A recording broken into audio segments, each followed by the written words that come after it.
आज हम बात करेंगे इतिहास के उस मोड़ की जिसने भारत का नक्शा हमेशा के लिए बदल दिया।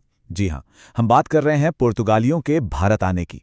ये सिर्फ कोई मामूली सी व्यापारिक यात्रा नहीं थी, बल्कि सच पूछिए तो ये एक पूरे नए युग की शुरुआत थी। चलिए जरा सोचिए, 15वीं सदी के यूरोप में ऐसी कौन सी चीज हो सकती थी जो सोने से भी ज्यादा कीमती थी।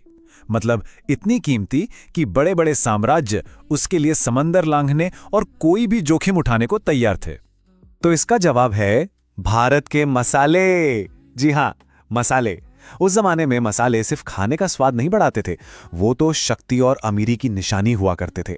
और बस इसी खजाने पर कब्जा करने की होड़ ने पूरी दुनिया के इतिहास का रुख ही मोड़ दिया। और यहीं से शुरू होती है वो जिसे हम कहते हैं मसालों की दौड़। और ये दौड़ सिर्फ व्यापार तक ही नहीं रुकी, ये तो दुनिया पर कौन राज करेगा इसकी होड़ बन गई। जरा सोचिए, काली मिर्च, लौंग, दालचीनी आज ये हमारी रसोई में आम है ना? पर उस वक्त ये सिर्फ मसाले नहीं थे, ये दवाइयां थी, खाने को सड़ने से बचाने का तरीका थे। और यूरोप की नजरों में तो ये पूरब का ऐसा अनमोल खजाना थे जिसके लिए वो कुछ भी कर सकते थे। लेकिन एक बड़ी दिक्कत थी, ये खजाना यूरोप तक सीधा पहुंच ही नहीं पाता था। पहले अरब व्यापारी, फिर तुर्क साम्राज्य और फिर वेनिस के सौदागर, इतने सारे बिचौलियों से गुजरते गुजरते इन मसालों की कीमत आसमान छूने लगती थी। सच में सोने के भाव बिकते थे ये। और ये एक ऐसी मोनोपोली थी, एक ऐसा एकाधिकार था जिसे तोड़ना लगभग नामुमकिन सा लगता था। और बस इसी नामुमकिन काम को मुमकिन बनाने का बीड़ा उठाया पुर्तगाल ने। उनका मिशन बिल्कुल साफ था। पहला, इन सारे बिचौलियों को रास्ते से हटाओ और भारत तक का सीधा समुद्री रास्ता ढूंढो। दूसरा, इस जबरदस्त मुनाफे वाले व्यापार पर कब्जा करो। तीसरा, अपने साम्राज्य को बढ़ाओ। और हां, साथ ही साथ अपने धर्म का भी प्रचार करो। तो इरादे तो एकदम पक्के थे, लेकिन रास्ता कांटों भरा था। तो चलिए अब देखते हैं कि ये जो मिशन लगभग असंभव लग रहा था, उसे आखिर पूरा कैसे किया गया और कैसे इसने एक बिल्कुल नए दौर की शुरुआत कर दी। देखिए, ये कोई एक दिन की कामयाबी नहीं थी, इसके पीछे दशकों की मेहनत थी। प्रिंस हेनरी द नेविगेटर के अभियानों ने इसकी जमीन तैयार की। फिर आया साल 1488, जब बार्थोलोम्यू डियाज ने अफ्रीका का दक्षिणी कोना यानी केप ऑफ गुड होप पार कर लिया। ये एक बहुत बड़ी कामयाबी थी। इसने साबित कर दिया कि हां, रास्ता है। और फिर ठीक 10 साल बाद 1498 में वास्को द गामा ने वो कर दिखाया जिसने इतिहास लिख दिया। 20 मई 1498, ये सिर्फ एक तारीख नहीं है, इसे इतिहास में हमेशा याद रखा जाएगा। ये वो दिन था जब भारत और यूरोप के रिश्तों का एक ऐसा नया चैप्टर शुरू हुआ जिसने दुनिया का नक्शा ही बदल डाला। वास्को द गामा का कालीकट के तट पर उतरना ही असल में भारत में यूरोपीय युग का आगाज था। लेकिन रुकिए, पुर्तगाली सिर्फ मसाले खरीदने बेचने के लिए नहीं आए थे ना, उनका इरादा तो बहुत बड़ा था।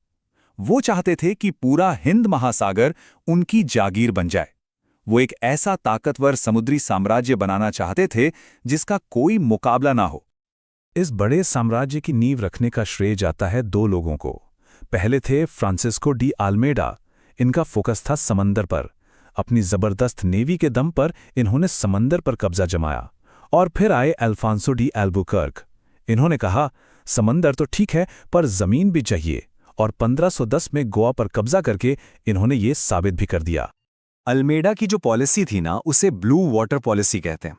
इसका फंडा बड़ा सिंपल था, जमीन जीतने पर ध्यान मत दो, समंदर पर राज करो। अगर समुद्री रास्ते तुम्हारे कब्जे में है तो व्यापार भी तुम्हारे कब्जे में होगा। और 1509 में दीव की जो लड़ाई हुई, उसने तो इस बात पर पक्की मुहर लगा दी।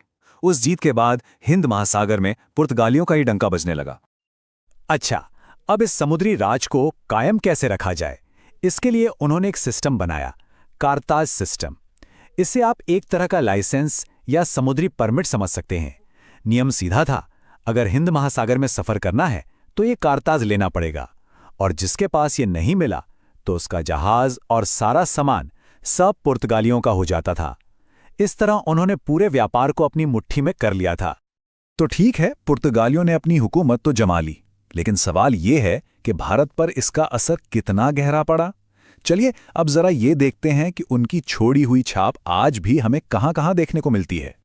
उन्होंने भारत के पूरे पश्चिमी तट पर किलों और ट्रेडिंग पोस्ट का एक पूरा नेटवर्क बना डाला। गोवा तो उनकी राजधानी, उनका पावर सेंटर बन गया।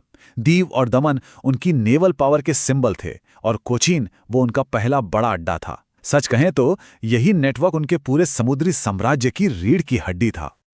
पर शायद उनका सबसे मजेदार और अब तक टिकने वाला असर हमारी किचन में दिखता है।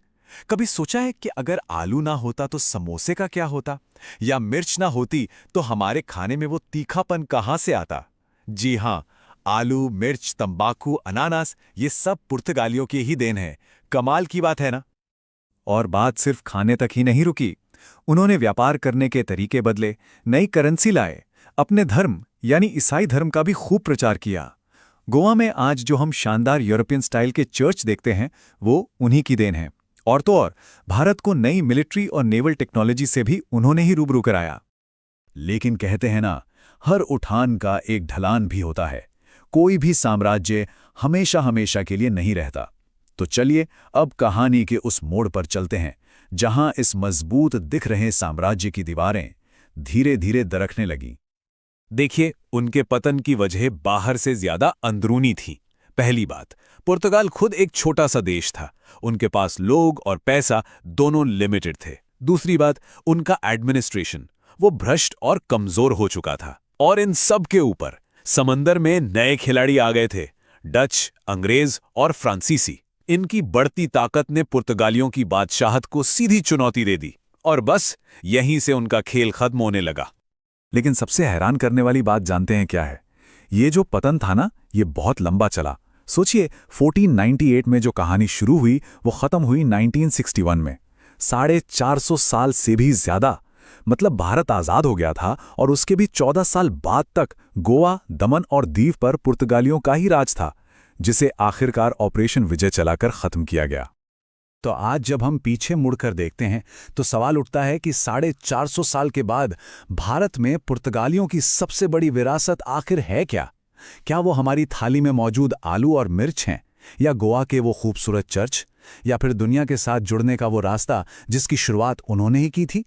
ये एक ऐसा सवाल है जिसका जवाब शायद इतिहास की किताबों में उतना नहीं है जितना हमारे आज की जिंदगी में है।